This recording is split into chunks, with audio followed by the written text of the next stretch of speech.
নাটোর সদর উপজেলার গোয়ালদিঘি গ্রামের কৃষক রূপচান মিয়া 50 অর্ধ এই কৃষকের জীবনের বেশিরভাগ সময় কেটেছে ফসল উৎপাদনের কাজে।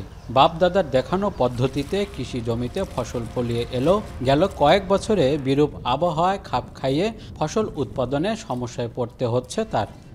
খুব কষ্ট হচ্ছে, ফসলটা আগের মতন তো এখন করাও যাচ্ছে না, সেচের অভাবে ফসল করা যাচ্ছে না। যে পাট টাট বোনা হচ্ছে, পানি নাই, বিষ নাই, ওই জন্য মানে যে পাটও ভালো হচ্ছে না।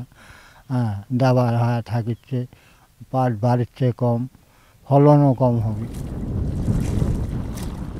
কৃষক রূপচানেরা বিগত দিনে যেভাবে ফসল উৎপাদন করেছেন, এই 2024 সালে এসে তাদেরকে নতুনভাবে ভাবতে হচ্ছে ফসল উৎপাদনে।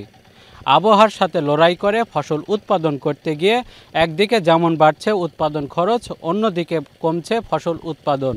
এতে করে অর্থনৈতিকভাবে ক্ষতির পাশাপাশি ফসল উৎপাদন করতে গিয়ে বেগ পেতে হচ্ছে তাদের। স্বাস্থ্য এবং স্বাদের মধ্যে চমৎকার একটা ব্যালেন্স করে পীর প্রিমিয়াম আয়োডাইজড লবণ।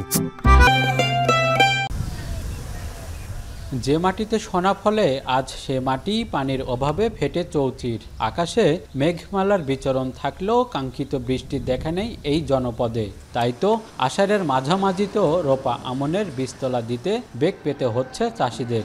বৃষ্টি নির্ভর রোপা আমন ধান চাষ করতে হচ্ছে ভূগর্ভস্থ পানির সেচ দিয়ে, যাতে বাড়ছে কৃষকের খরচ। খরার লাগে মনে করেন আবাদ টাবাদ করা কঠিন, মনে হয় মেশিনে ঠিক মতো পানি পায় না। যে টাকা 30 মণ 35 মণ ভুট্টা হবে, সেটা হচ্ছে 20 মণ 15 মণ।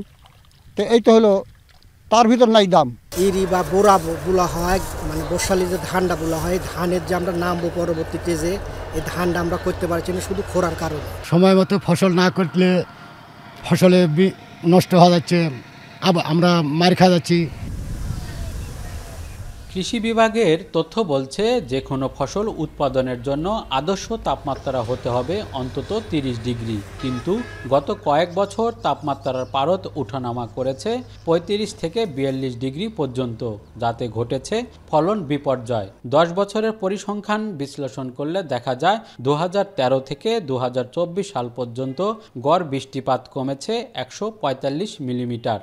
কৃষি এবং কৃষকের উন্নয়নের জন্য এখানে খরা সহিষ্ণু, অর্থাৎ কম পানি লাগে এইরকম বিভিন্ন ফসলের জাত যদি মাঠে অবমুক্ত করা যায়, নিয়ে আসা যায়, বিভিন্ন প্রযুক্তি যেখানে পানির পরিমাণটা কম লাগে, তাহলে কৃষকরা উপকৃত হবে।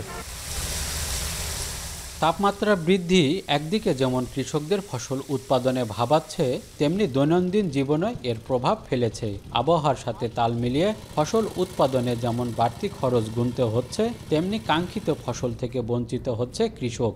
তাই উত্তরের কৃষি বাঁচাতে গবেষণার পাশাপাশি বদলে যাওয়া পরিবেশের সাথে মানিয়ে নিতে পারে এমন ফসলের জাত উদ্ভাবনের তাগিদ সংশ্লিষ্টদের। মাহবুব হোসেন, এখন, নাটোর।